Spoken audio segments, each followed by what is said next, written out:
creamy, comforting, delicious.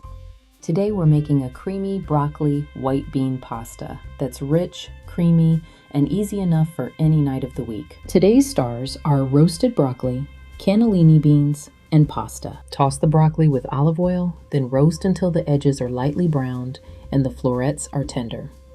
Roasting brings out the natural sweetness. Sauté the onion and garlic until fragrant. Then add the plant-based milk, vegetable broth, and nutritional yeast. Stir until smooth and creamy. Learn how to bring more flavor to everyday ingredients. Download your Flavor First guide from the link below. Fold in the roasted broccoli, white beans, and cooked pasta. Finish with a splash of reserved pasta water for a silky sauce. Creamy pasta, roasted broccoli, and hearty white beans in every comforting bite.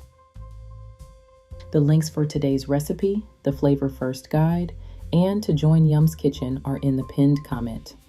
See you next time.